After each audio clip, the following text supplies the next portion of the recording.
É um prazer falar outra vez com vocês, falar com os ouvintes da Rádio Som Maior e falar sobre o programa Adelor Lessa. É um prazer, olha, eu só queria dizer para vocês o seguinte, que quando eu fui a Criciúma foi em 1979, a convite do Valmor de Luca, para um seminário sobre a questão sindical. Naquele tempo não tinha o PT, mas tinha um movimento já pró-PT, que só foi criado em fevereiro de 1980. É um prazer falar com você, Adelor. Estou à inteira disposição para as perguntas. Eu estava lá, Lula, nesse encontro, lá no auditório do Colégio São Bento, foi a primeira vez que eu te entrevistei. Na época se discutia, vai formar, tu tinha convite, inclusive, para entrar no MDB, que na época não tínhamos ainda o bipartidarismo, e aí tu tinha dúvidas sobre isso, depois tu decidiu formar o Partido dos Trabalhadores. Tu lembra bem daquele encontro aqui, não? Eu lembro, foi a primeira vez que eu fui a Santa Catarina. Eu tinha recebido em São Bernardo do Campo uma visita no final de semana do Valmor de Luca, e ele ficou lá, acho que sábado e domingo. A gente conversou muito e ele me convidou para vir a Criciúma. E eu fui a Criciúma.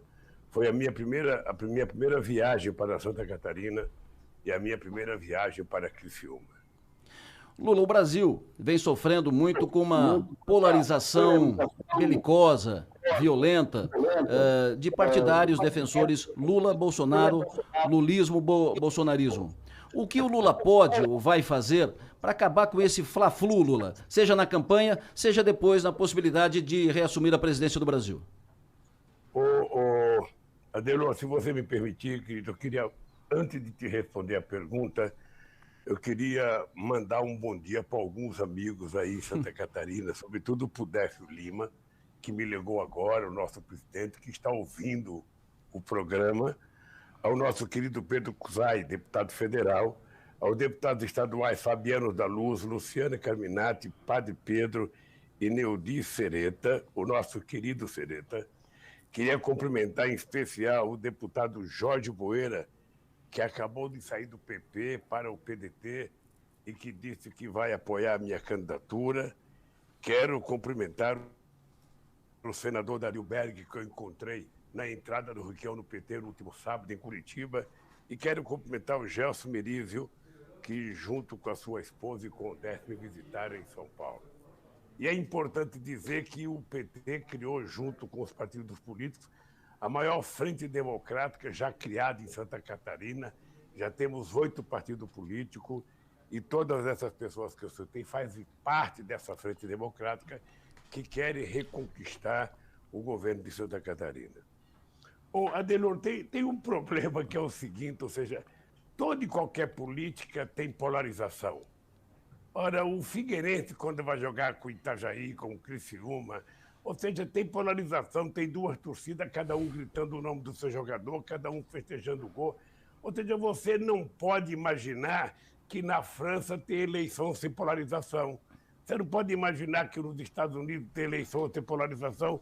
A própria eleição, pelo fato de ter mais que um partido político, tá? Ela já é polarizada, sobretudo quando tem 2 candidatos que estão ocupando o primeiro espaço na pesquisa da opinião pública. Então, é preciso parar com essa bobagem de achar que a polarização é ruim. A polarização significa que as pessoas estão vivas, significa que as pessoas têm lado, significa que as pessoas defendem aquilo que acreditam.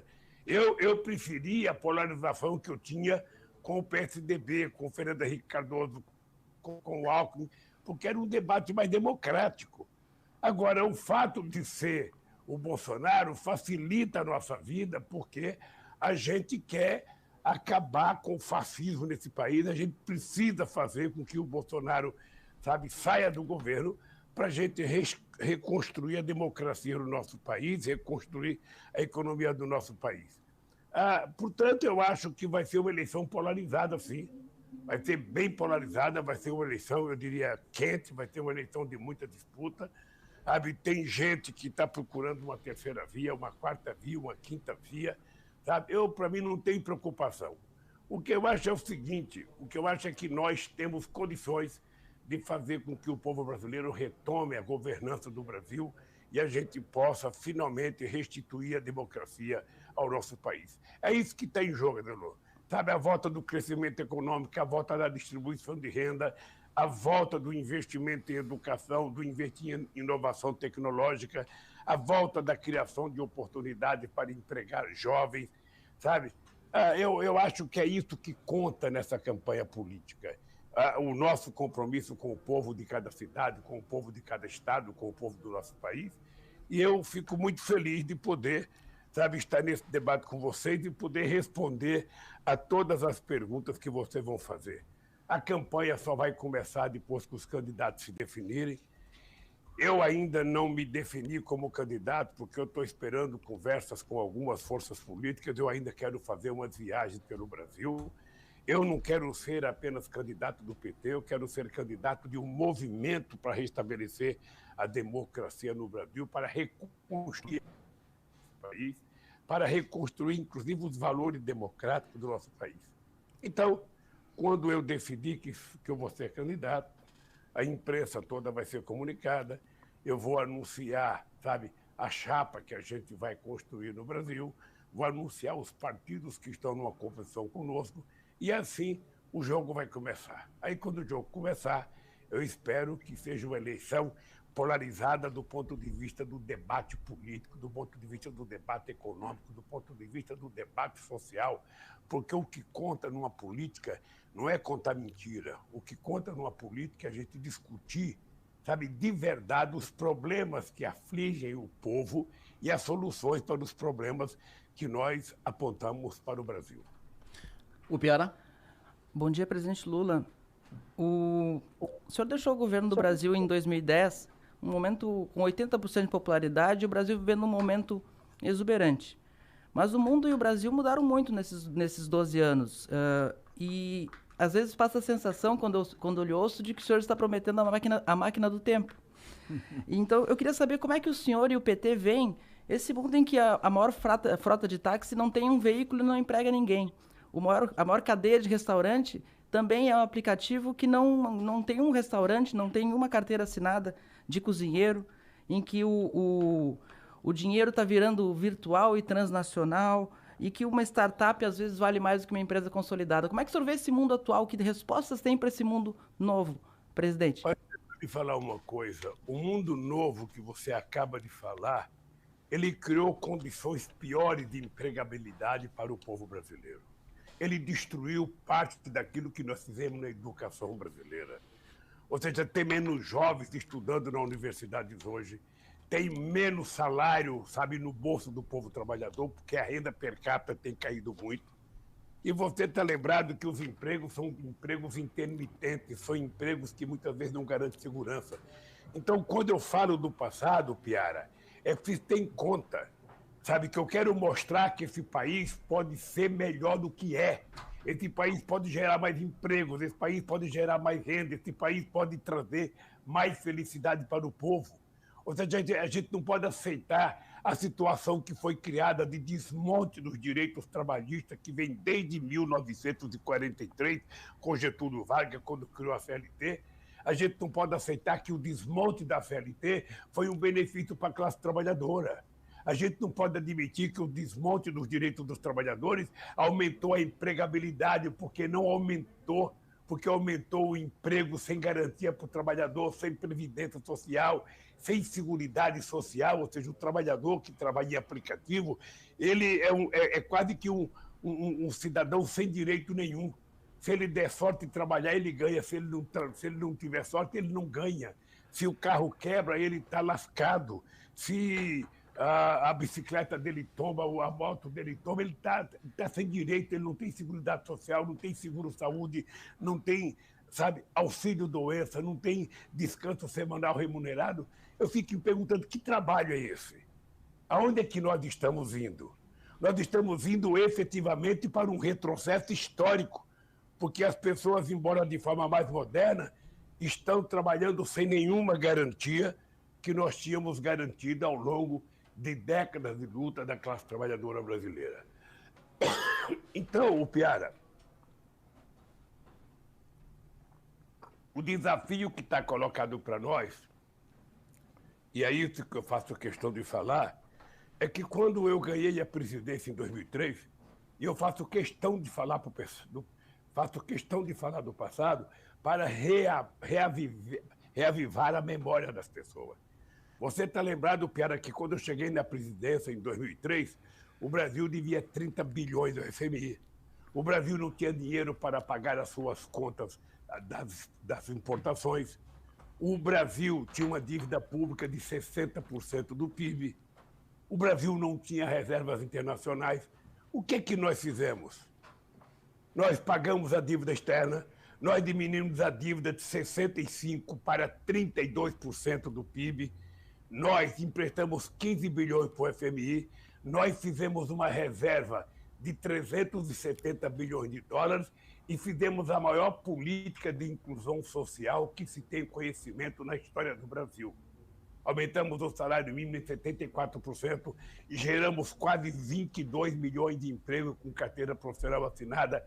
Demos crédito farto para a agricultura familiar, legalizamos 6 milhões de micro e pequenas empresas nesse país, aumentamos a quantidade de pessoas contribuintes com a Previdência Social, que deixou a Previdência em 2014 superavitária.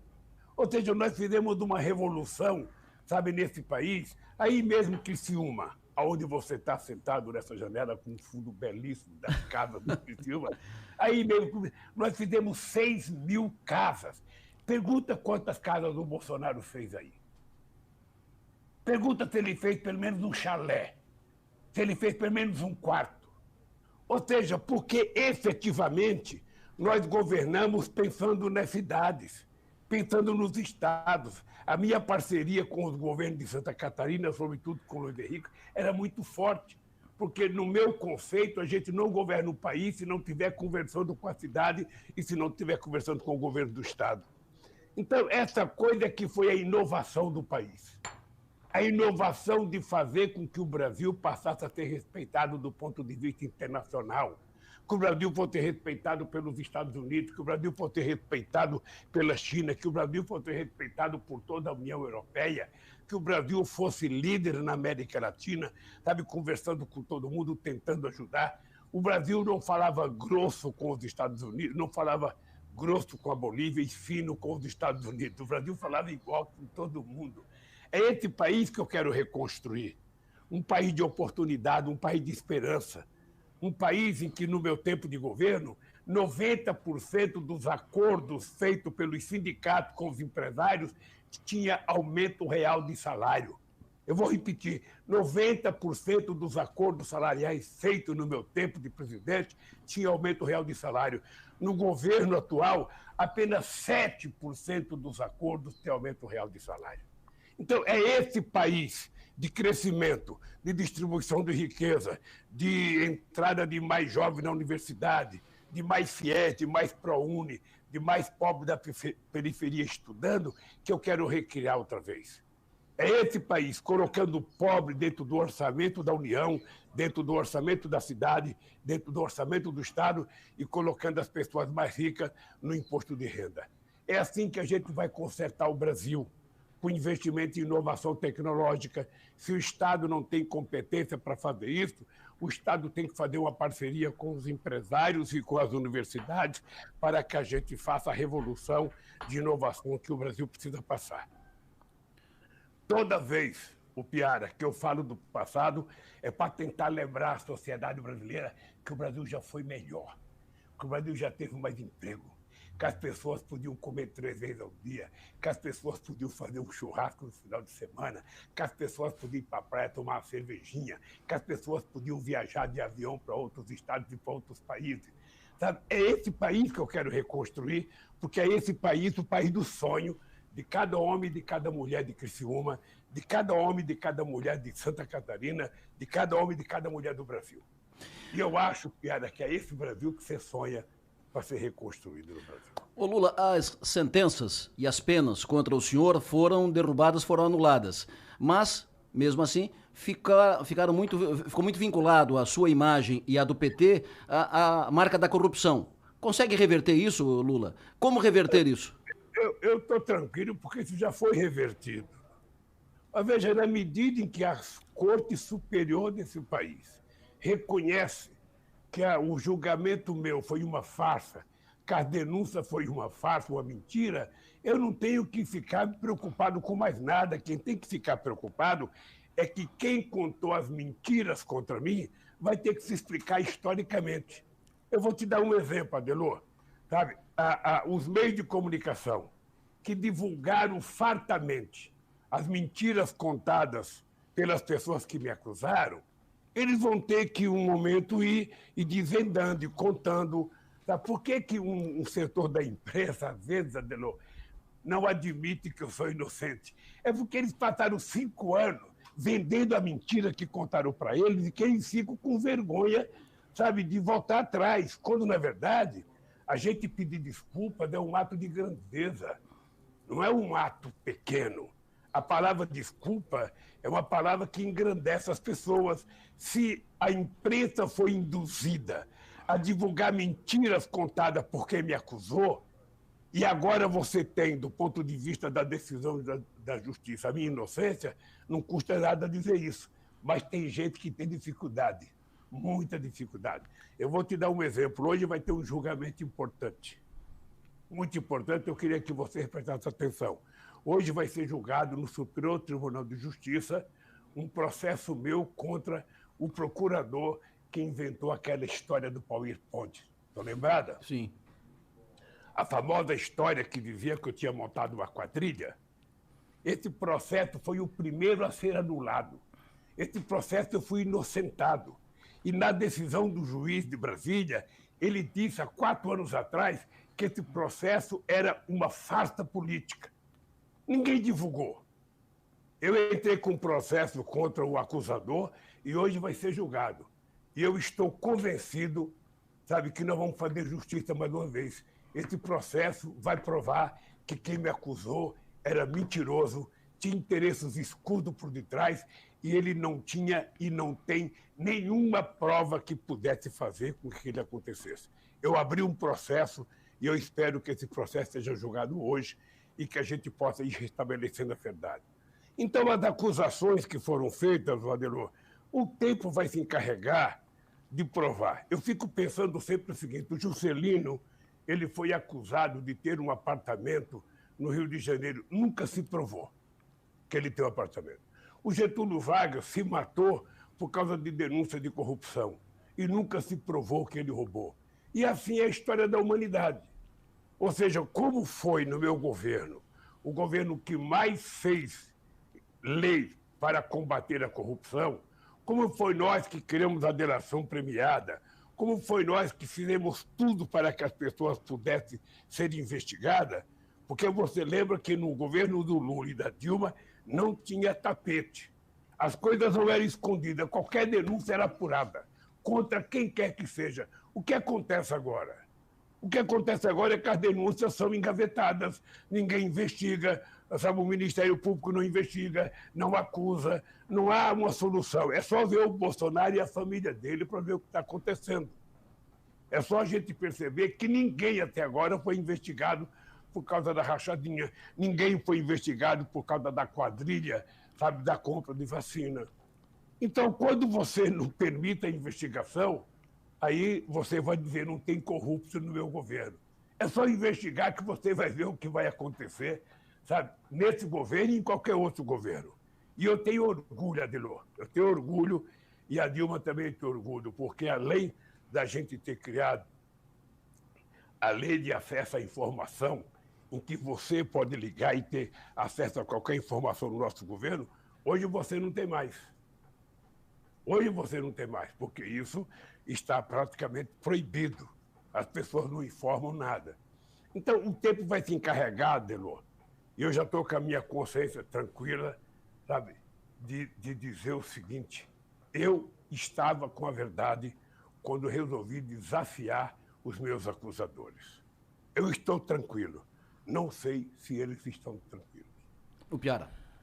Presidente, o senhor falou da questão da imprensa, o senhor teve uma relação muito conflituosa com a Globo, sempre, como candidato, como presidente, como ex-presidente, mas o presidente Jair Bolsonaro conseguiu ter uma relação ainda pior. O senhor acha que pode acabar aliado da Globo? Ô, Piara, eu não tive relação conflituosa com a Globo. nem com a Globo, nem com a Record, nem com o SBT, nem com a Bandeirante, muito menos com a rádio Som Maior.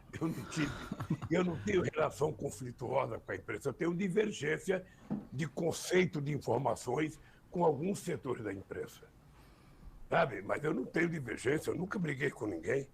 Eu sou um homem de paz. A única coisa que, se eu pudesse, eu faria, era que a imprensa informasse corretamente as coisas, independentemente da posição política do jornal, da rádio, da televisão. Ora, se a pessoa quer fazer uma crítica contundente ao governo, que faça no editorial. Mas se a pessoa tiver uma informação, diga apenas a verdade. Sabe, só isso. É só isso que eu desejo, que a gente deve consolidar nos meios de comunicação no Brasil. Mas eu eu tenho muito respeito pela liberdade de imprensa, porque eu sou resultado da liberdade de imprensa.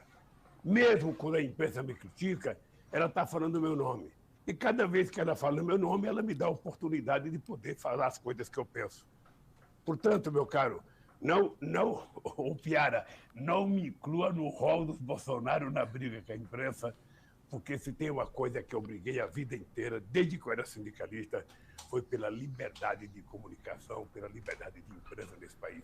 A democracia, para mim, é um valor inestimável. Não tem nada mais importante do que o restabelecimento da democracia, sabe, num país.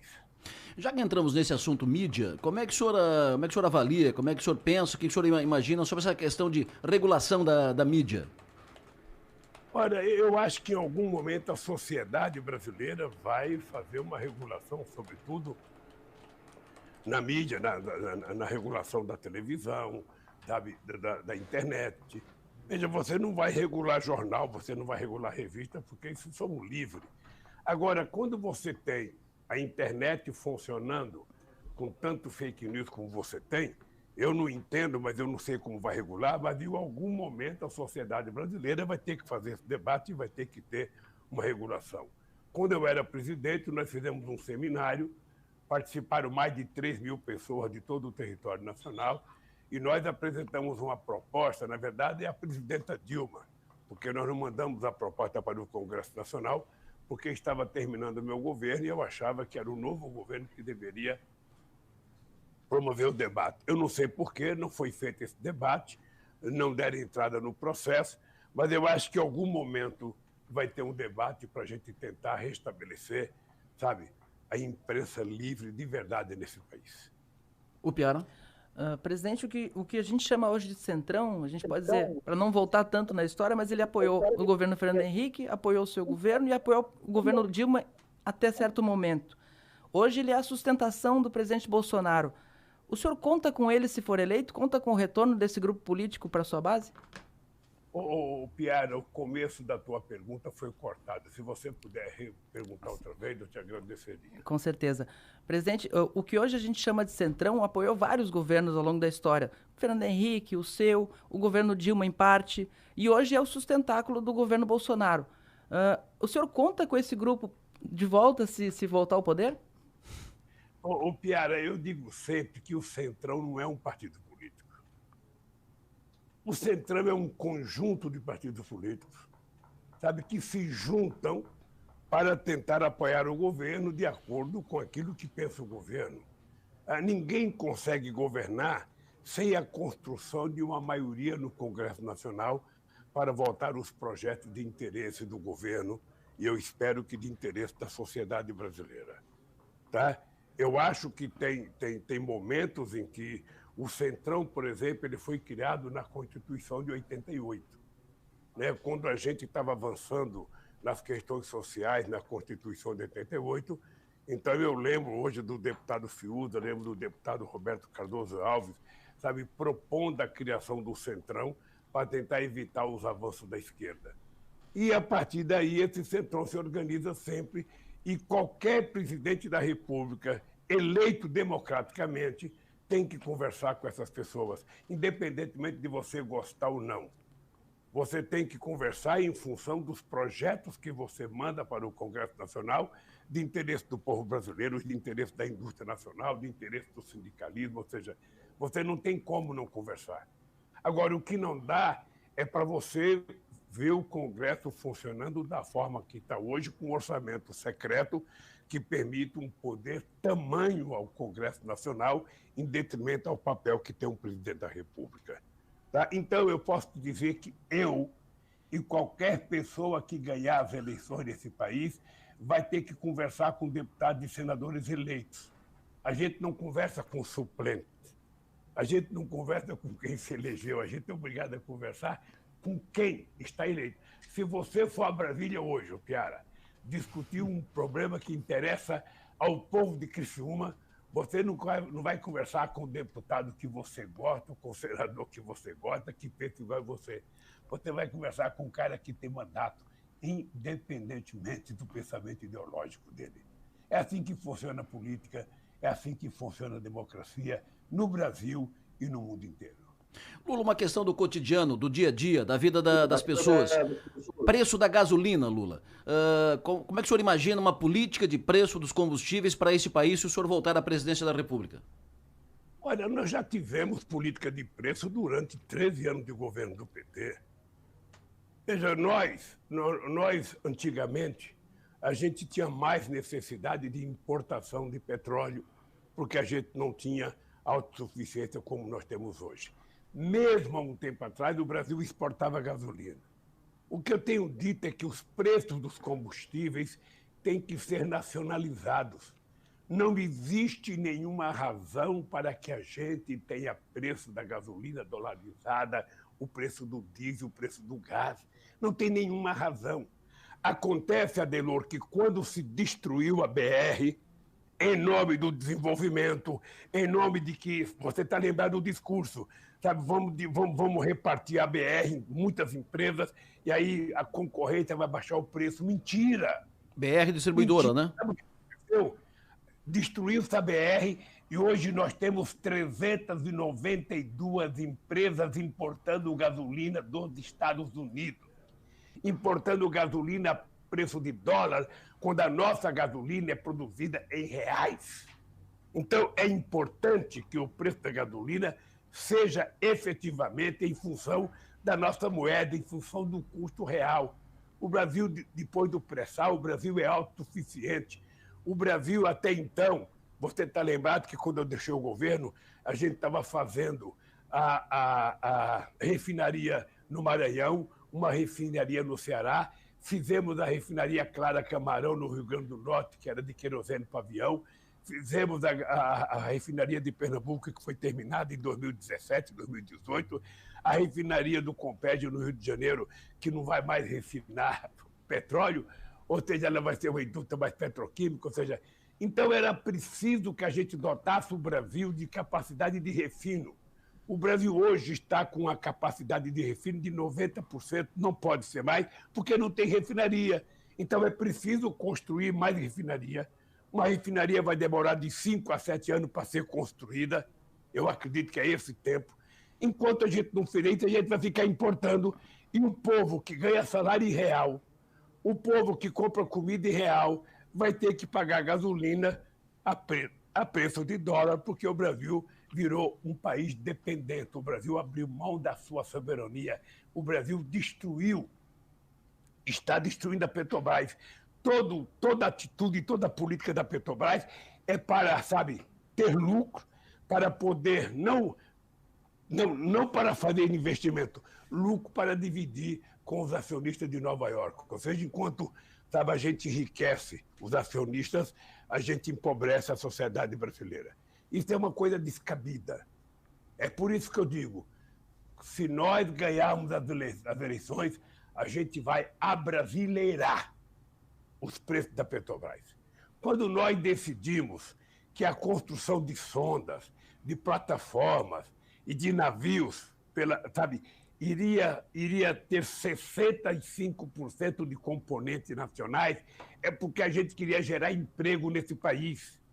É porque a gente queria gerar uma indústria nesse país específica para o setor de alho e gás, para o setor de óleo e gás, para o setor de petróleo. Sabe, isso foi desmontado em benefício de quem, meu Deus do céu?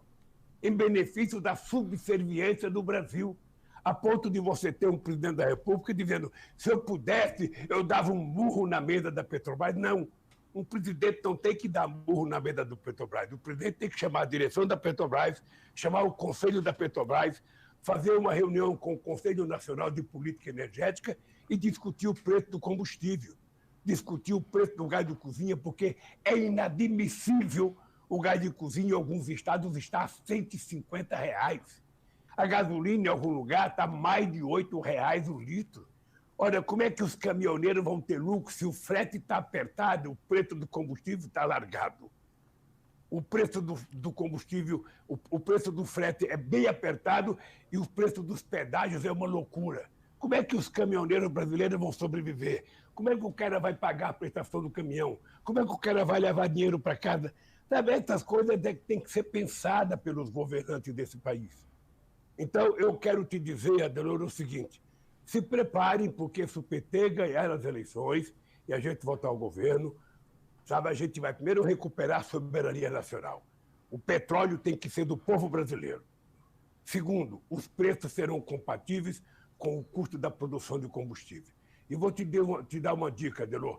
Quando nós descobrimos o pré-sal, se você for pesquisar em imprensa de 2007, de 2008, você vai perceber que tinha muitos especialistas que diziam: descobriram o pré-sal, mas não vão conseguir produzir petróleo porque o petróleo está a 6 mil metros de profundidade, a 5 mil metros de profundidade, vai custar muito caro. Pois bem, aos pessimistas desse país, aqueles que duvidavam da capacidade tecnológica da Petrobras, hoje a gente tira um barril de petróleo de 6 mil metros de profundidade, que é o mesmo custo de um barril de petróleo da Arábia Saudita. Portanto, não tem explicação, nem moral, nem jurídica, nem ética, da dolarização do preço de gás de cozinha, do preço de gasolina, do preço do óleo diesel ou de qualquer outro derivado de petróleo. Agora mesmo, Adelor, você está vendo a guerra da Ucrânia e da Rússia, a questão de fertilizante. Você tem que perguntar, sabe, assim, quantas fábricas de fertilizante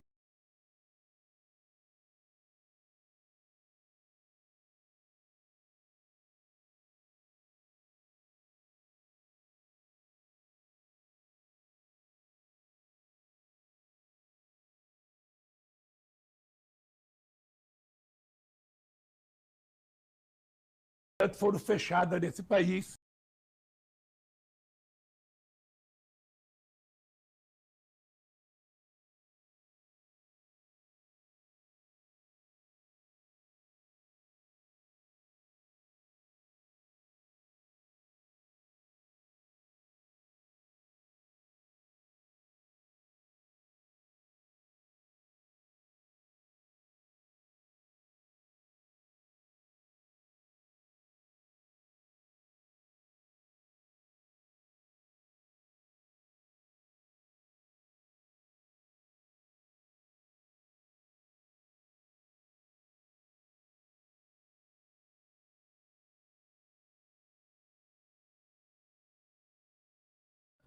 Pois não, voltamos. Retomamos.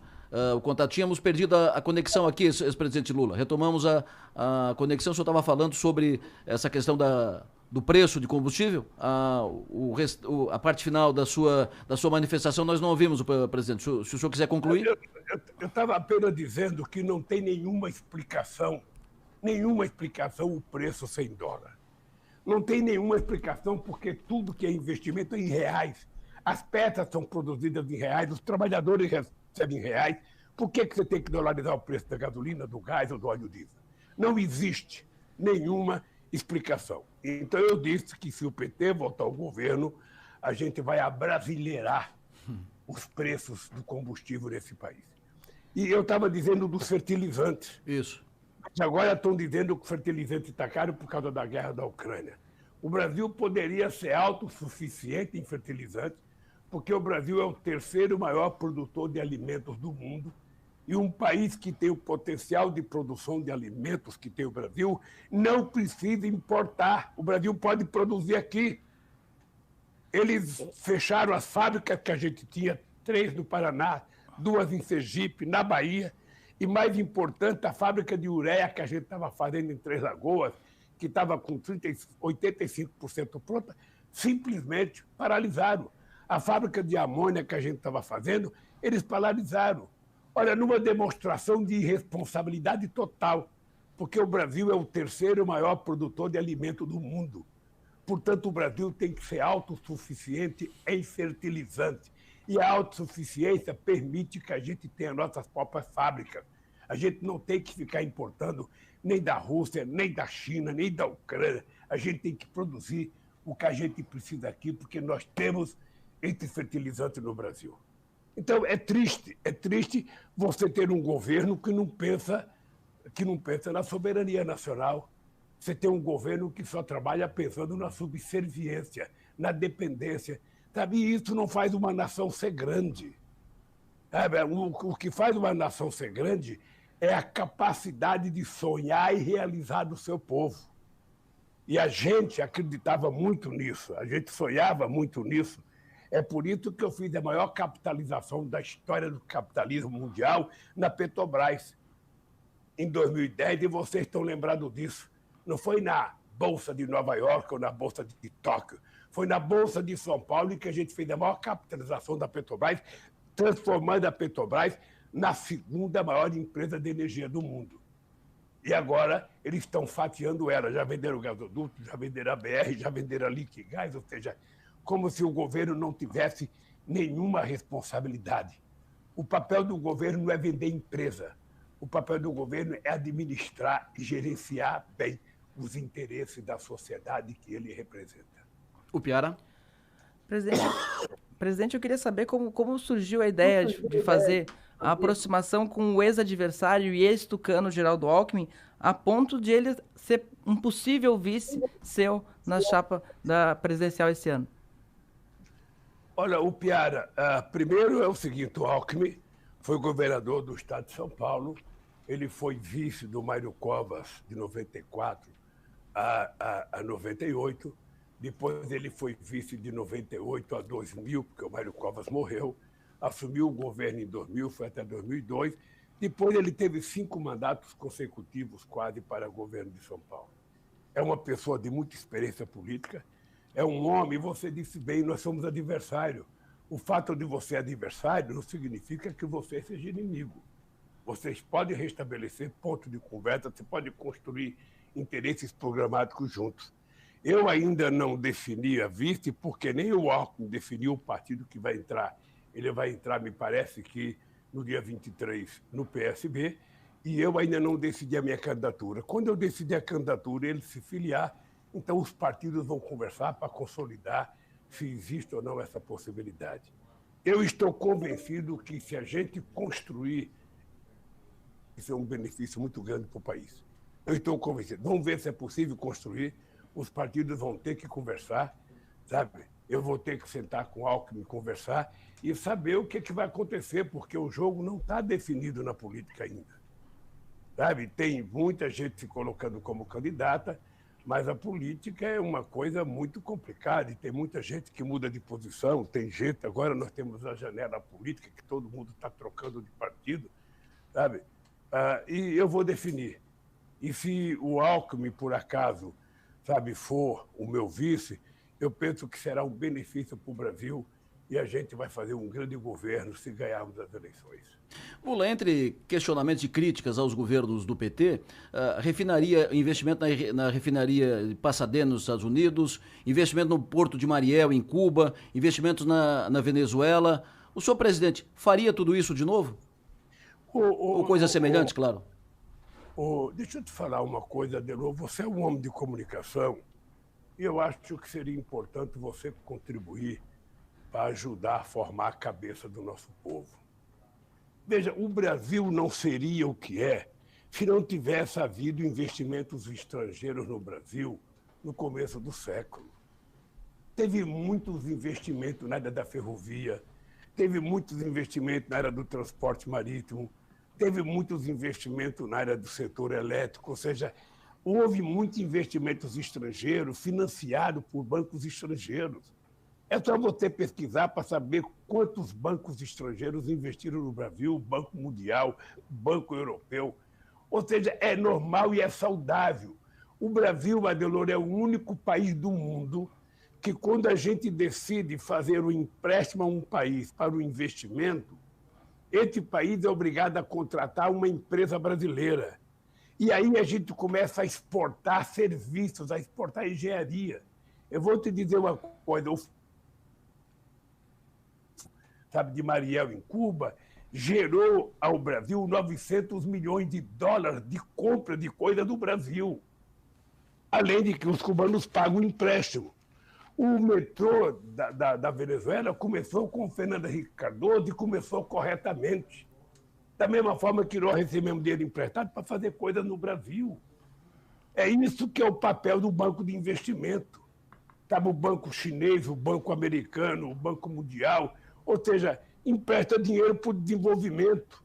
E no caso do Brasil, é o único país do mundo em que a gente empresta dinheiro com a obrigação de ter que contratar empresas brasileiras para exportar serviços do Brasil.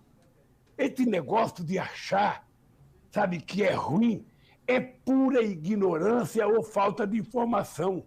A gente não está tirando dinheiro do brasileiro para fazer a coisa lá, porque é um dinheiro que é emprestado.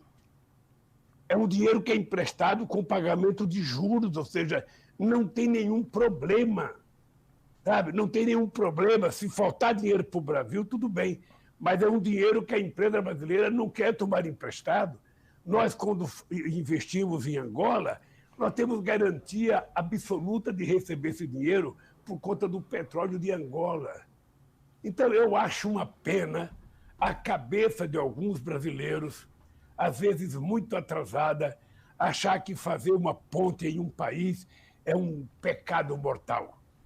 Se você está investindo, sabe, se você está vendendo a sua engenharia, se você está gerando emprego no Brasil. Isso acontece entre nações. E sempre que o Brasil puder, através de financiamento, o Brasil precisa contribuir com os países mais pobres para que eles possam crescer e se desenvolver.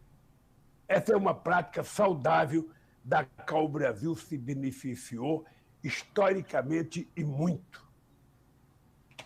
O Piara?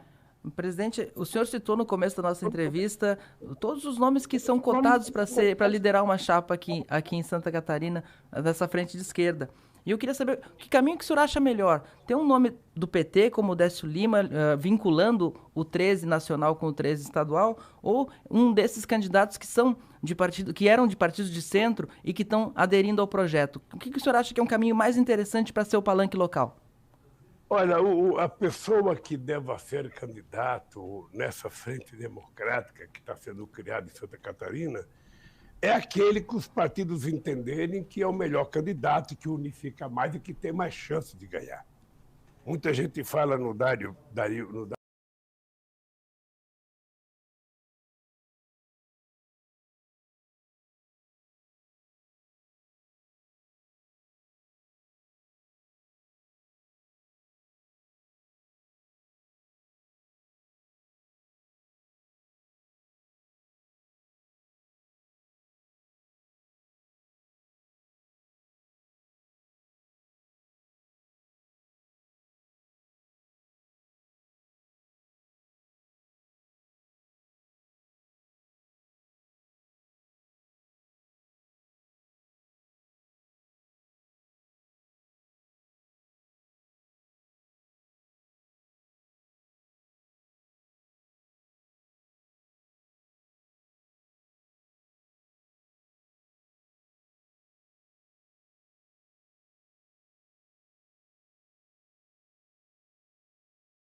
é aquele que os partidos entenderem que é o melhor candidato, que unifica mais e que tem mais chance de ganhar. Muita gente fala no Dário